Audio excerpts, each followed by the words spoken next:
Hi, good afternoon. Sorry about the technical difficulties. My name is Jessie Savory, and I'm the Assistant Director of Financial Aid. So our office does a variety of things. We help students apply for financial aid, and so you'd heard Connie mention the FAFSA, the free application for federal student aid. It's important to note that it is a free application. There are actually two possible websites you can go to: FAFSA.gov, which is the free. And then there's Fafsa.com, which actually legally can charge you. So make sure that you are doing the free application for federal student aid. And so we actually will help you fill that out if you need to. We can, if you live locally and your parents live somewhere else, we can do a Zoom meeting. We can do different ways to kind of make sure that everything gets connected. And so the first time you apply, it can be a little bit overwhelming, and so we understand that. Even the second or third or fourth time.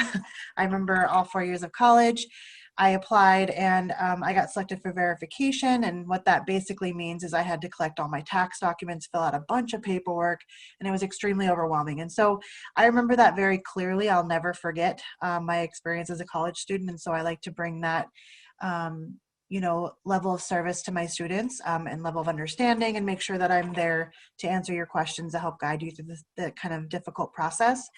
In addition to applying for basic financial aid, and so when you apply for financial aid, you're applying for grants.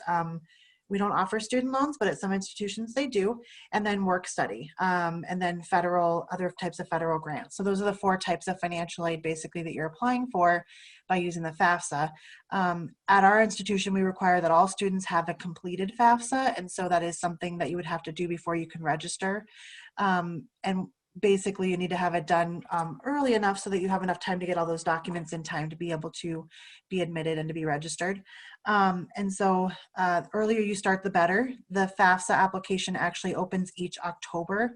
So it's actually open for fall already, and it'll open again in 8 months for the following school year. So they open it up early, and they use the previous year's tax returns. So they make it so that it's easy to get done early enough to meet certain deadlines.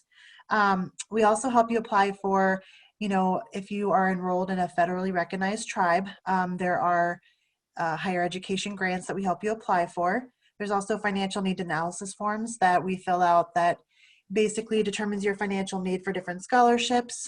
We also help with, so I do financial literacy. If you ever need assistance with budgetary, basic financial stuff, we can always help with that. I also go into different classrooms and kind of help them with budgeting things and, debt management, things like that. And then we also help with we kind of guide students on how to apply for the Native American tuition waiver. It's important to note that there is no application for it. It is automatically awarded to you if you are eligible and you meet the deadline requirements. So in order to apply for summer, you have to have your financial aid application and your admissions application and all the required documents that go along with those two in by April 1st. And then for fall, it's going to be July 1st for new students and August 1st for continuing students. And then the spring, November 1st. So that's some main things that we do, but also I oversee the student employment program on campus. So student employment is a way to kind of help defray some of the educational costs that you might incur while you're going to college. So I was a student employee all through college. It helped pay for, some basic necessities while I was going to college.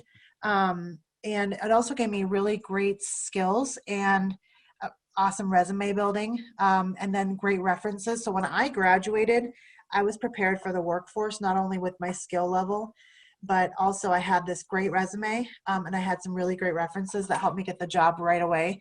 So what I always tell students is, if it's between you and another person and you both have the same degree, but one of you has this great student employment record and the other one doesn't have any employment, you're the one that's going to get that job, right? So it's a competitive market out there for really good jobs. And so by having a lot of those skills, you can't pay for those, so it might not pay the best. They pay $14 an hour currently, which is, I think, pretty good. A lot more than I made when I went to school.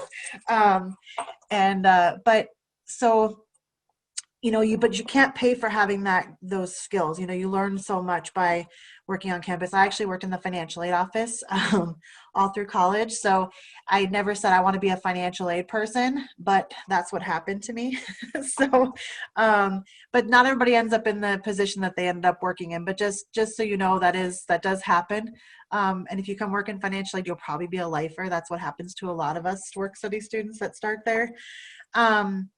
Let's see some other stuff. Another thing that our office does, and I'll let Michelle touch more on this because she's our scholarship administrator and my counterpart in the office, but we help with students with scholarship searches, and she'll kind of go over that. Our website is amazing for that. And the other thing that I'm able to help students with is if they're transferring to another institution after they completed their degree here and they need us to assist them with financial aid at that other institution. I'm more than happy to help guide them and direct them and help them kind of look through their website and determine what they need to do. I'm also going to refer them to that school as well, but to start off the process to make sure that they're prepared. If they mention, hey, I'm going to be transferring in a year, I'm like, hey, have you checked out this website? Have you looked through their deadlines? Just to prepare them as best as I can. Because a lot of times when you go transfer, things aren't the same. They're very different at each institution. Financial aid is the same as far as the FAFSA goes, but that's it. Each school does things very differently. And so it's important to be prepared. And so if you, get your 2-year degree and then you're moving on to a different institution, feel free to connect with me and I can help navigate some of that for you. That's the majority of what I do. And then I'll leave the rest to Michelle because she does a really great job with scholarships and I can't top that. So I will move on to her. Let me know if you have any questions. Oh, our email is financialaid@uttc.edu. It will go to all 3 of us. There's a director who is Scott Scarrow. I'm the assistant director, Jesse Savory, and then Michelle Wisespirit is our scholarship administrator. And so that goes to all 3 of us.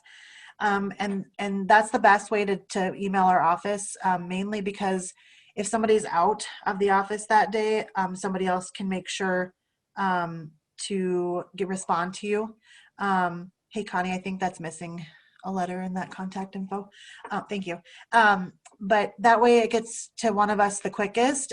So if Michelle is out and it's something that she normally would handle, I will sure pick that up to make sure it gets done in a timely manner. Also, we have a very open door policy. Like anytime you want to walk in and get help, we don't have to make appointments. That's really important for you to know because you're not imposing. We're there all day to serve you. So that's what we do. So that's all I really got. Thanks.